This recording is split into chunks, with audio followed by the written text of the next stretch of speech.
வணக்கம் ரிஷிகேஷ் பேசுகிறேன்.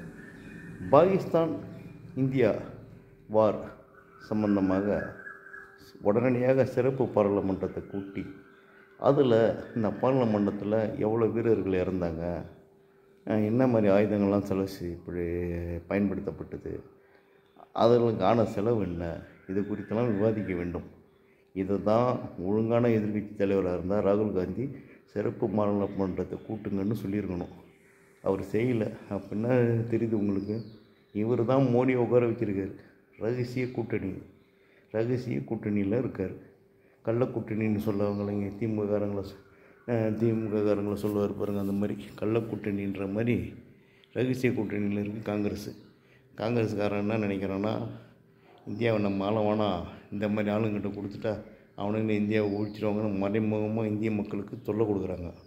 இவங்க ஒழுங்காக அரசியல் பண்ணியிருந்தால் இந்த மாதிரிலாம் இருக்குமா? ஏன் ராகுல் காந்தி இப்படி பண்ணுறாருன்னு தெரில. உங்கள் குடும்பம் அந்த நாட்டுக்கு செஞ்சது தான், அதுக்காக மக்கள் ஒன்றும் செய்யலை. அது ஏதோ வெளிநாட்டு செய்திகளையும் பல இதாலையும் உங்கள் குடும்பத்தில் சில உயிர்கள் போச்சு. அதுக்காக இந்தியர்களை ஏன் பழி வாங்குறீங்க? இந்திய மக்களையும் இந்திய மண்ணில் உள்ளவங்களையும். அதுக்காக இந்த மாதிரி மறைமுகமாக இவங்களெல்லாம் ஆட்சியில் உட்கார வச்சு இந்திய மக்களை துன்புறுத்த வைப்பது நியாயமானது தான் என்னுடைய கேள்வி. நான் கேட்குற கேள்வியாக இருக்குது ராகுல் காந்தியை பார்த்து. நான் ஒரே ஒரு விஷயந்தான் நான் சொல்கிறேன். ராகுல் அவர்களே, சிறப்பு பாராளுமன்றத்தை கூட்ட சொல்லுங்கள். நீங்கள் உண்மையான இந்திய மக்கள் நேசிச்சிங்கன்னா அதில் இந்த போர், இந்த பாகிஸ்தான் இந்தியா போர் குறித்து விவாதிங்க. சிறப்பு கூட்டத்தில் செலவு தொகை கணக்கு எழுங்க, எவ்வளோ செலவாச்சுன்னு, என்ன காரணத்தில் எவ்வளோ நாள் நடந்துச்சு போர், அந்த போர் எதுக்காக உடனடியாக நிறுத்தப்பட்டது, இது குறித்தெல்லாம் விவாதித்து இது சம்மந்தம் மட்டுமா மக்களுக்கு தெரியணும்.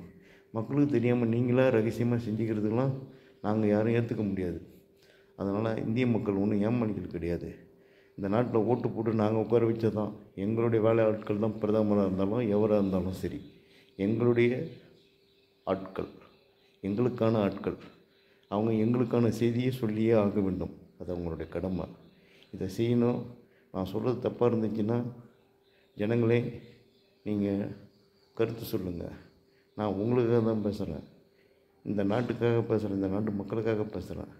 நீங்களாம் என் கோரிக்கை சரியான கோரிக்கைன்னா லட்சக்கணக்கில் இந்த வீடியோவை வைரலாக்குங்க. நான் எனக்காக இல்லை, இந்த ஒரு போரை நடத்துகிறாங்க, கடை நடத்துகிறாங்க, திடீர்னு முடிச்சுக்கிறாங்க, என்ன நடக்குதுன்னே தெரியல. நம்ம நாட்டு மக்களுக்கு எல்லாமே தெரிஞ்சாகணும். ஒரு உண்மை தெரிஞ்சாகணும். பாருங்கள், சினிமாவில் அந்த மாதிரி இந்த சம்மந்தப்பட்ட அனைத்து உண்மையும் தெரிஞ்சாகணும். நன்றி, வணக்கம்.